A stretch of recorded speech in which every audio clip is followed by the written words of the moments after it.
guys, as you all know, I am the Super Wrestling Entertainment System, which have been birthed by the Super Nintendo Entertainment System.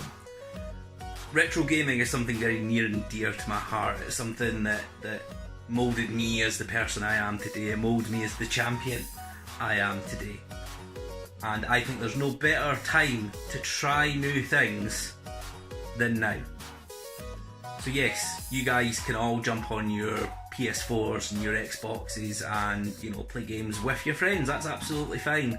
But there's something to be said for the sheer gaming pleasure you can get from retro games. And here are the top 5 retro games you guys should have tried for the first time.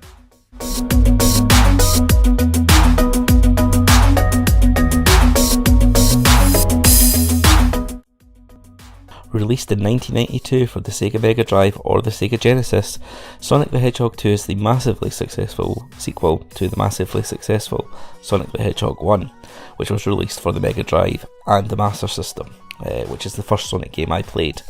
However, if you're going into retro gaming and a Sonic game, fresh as a daisy, my recommendation is to play Sonic the Hedgehog 2 first. This game is the epitome of what a Sonic game should be. The level design is made in such a way that getting through the courses fast is still fun. You're not just ripping through them. There's a lot of challenge and different routes you can take, as well as obstacles and enemies and ways to deal with those enemies. The spin dash, all the power-ups. You've got tails as well to use. You've got 2-player for races, which was really fun, and you've got 2-player for co-op, which was really fun as well. The boss battles are amazing, and it is just a great Sonic game. So definitely recommend picking this one up and playing that one first.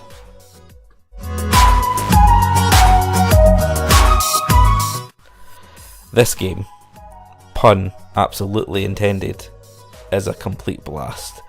Released in 1992 for the Super Nintendo, Super Bomberman is primarily, for me, a multiplayer game. It has a singles campaign to get through, with the aim of the game being destroying all the enemies, getting to the goal, getting to the boss, all of that stuff. But for me, the absolute reason for putting this game cartridge in a Super Nintendo is to play this with your friends. Having 4 controllers and a multi-tap is an absolute riot and an afternoon well spent. The power-ups that you can get for the multiplayer games are absolutely amazing, especially for me the viruses, the little red box with a white skull in it, have a multitude of different effects. Some of them are actually quite positive. You never know what you're going to get, but it always made for a great different. Every game that you play should be different, just because of how crazy and unpredictable it can be. And I think people can agree, if they've actually played the game, that actually blowing yourself up happens a lot more than blowing up your opponents. But again, if you're wanting a multiplayer experience on the Super Nintendo, this is one I absolutely, definitely recommend you trying.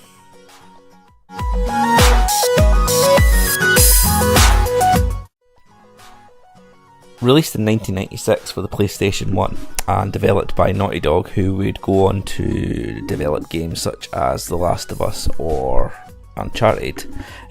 Crash Bandicoot is the staple platformer for the PlayStation 1. They were looking for a mascot for their console similar to Sonic for Sega and Mario for Nintendo, and they found it in the shape of this marsupial. And Crash Bandicoot is one of the most frustrating games I think I've ever played in my life. Anyone that's played the remake knows that for sure, because the physics for that were tweaked just a little bit, just to be that little bit more frustrating. But it's definitely a charming little platformer with quite a varied level design all the way throughout the game, as well as the bosses. The bosses are definitely something to experience for the game. But yeah, if you're looking for a platformer or an introduction to any kind of PlayStation game, Crash Bandicoot is definitely one to look at.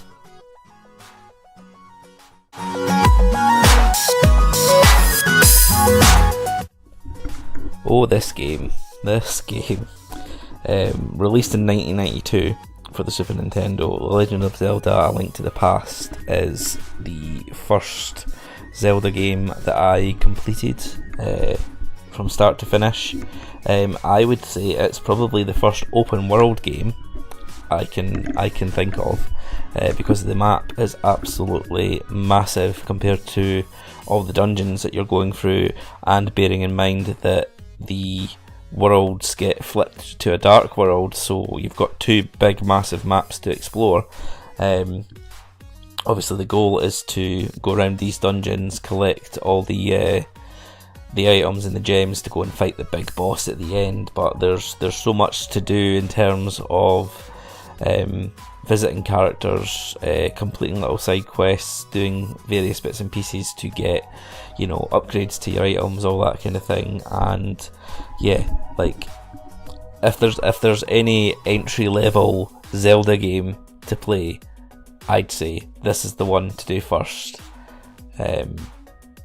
Absolutely one of the best games ever made.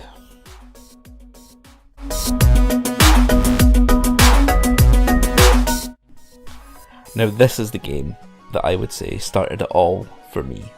I'd played previous Mario games before to absolute death and loved them, but this game just had everything that you want from a Mario game. The worlds, the massive map, you had 8 worlds to explore, 8 worlds to try and complete, with multiple paths in most levels, so there's a lot of secrets to find. It's colourful, it's bright, the music's amazing, the power-ups are amazing. It's the first game with Yoshi in it. There's just so much to do with this game. I can remember spending hours trying to complete everything and do everything, and I can't recommend a Mario game higher than this one to start off with. So Super Mario World takes the top spot for the top retro games that you need to try first.